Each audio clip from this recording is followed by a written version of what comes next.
કૃષ્ણ, મારી ચેનલમાં તમારું સ્વાગત છે। આજે હું સેવ ટામેટાનું શાક બનાવું છું।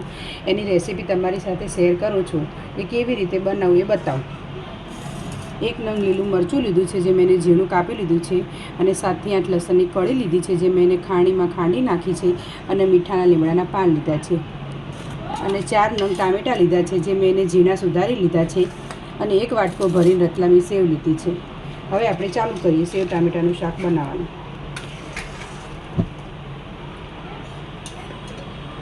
3 પરી અંદર તેલ નાખીશું આપણે પહેલાં।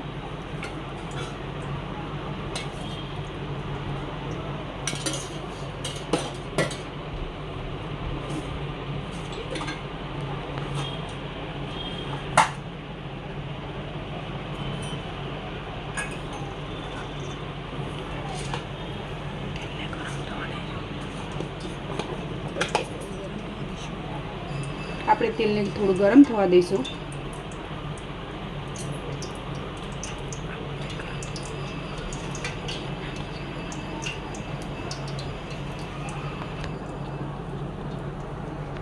આપણું તેલ ગરમ થઈ ગયું છે। હવે તમે જોઈ શકો છો। હવે આપણે એની અંદર થોડું જીરું નાખીશું।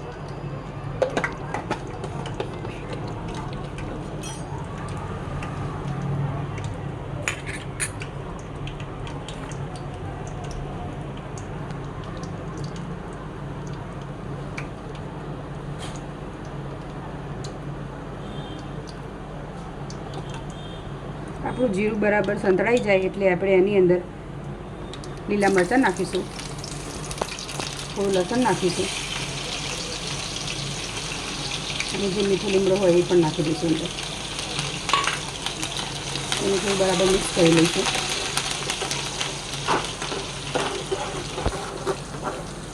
બરાબર મિક્સ થઈ જાય પછી એની અંદર આપણે ટામેટાં નાખી દઈશું।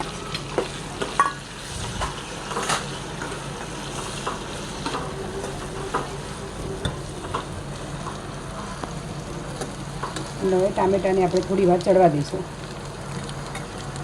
ધીમા ગેસ ઉપર થોડી વાર આપણે ટામેટાને ચડવા દઈશું। જો હવે આપણું શાક ચડી ગયું છે, થોડુંક ટામેટાં ઓગળી ગયા છે, એટલે હવે આપણે અંદર બધા મસાલા કરીશું।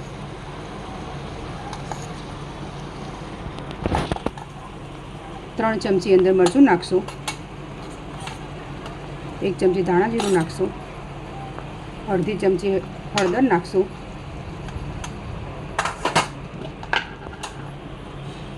અને સ્વાદ પ્રમાણે મીઠું નાખીશું। અડધી ચમચી જેટલી ખાંડ પણ નાખીશું આપણે અંદર। ખાંડ તમે તમારા ટેસ્ટ પ્રમાણે વધઘટ કરી શકો છો। આ બધું બરાબર મિક્સ કરી દઈશું આપણે હવે।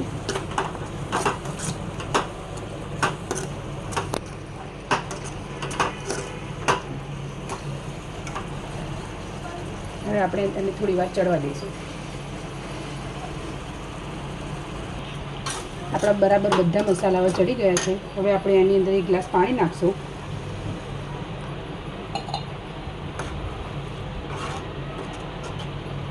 પાણી નાખી બરાબર મિક્સ કરી અને થોડી વાર ઉકળવા દેવાનું।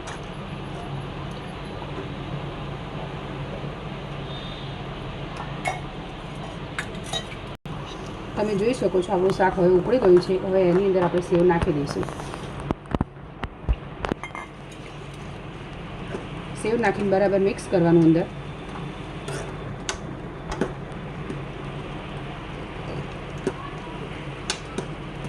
અને એને થોડી વાર ચડવા દેવાનું।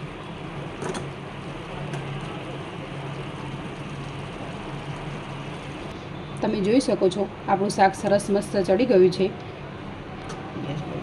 હવે આપણે ગેસ બંધ કરી દઈશું। હવે આપણે સેવ ટામેટાનું શાક સર્વ કરીશું।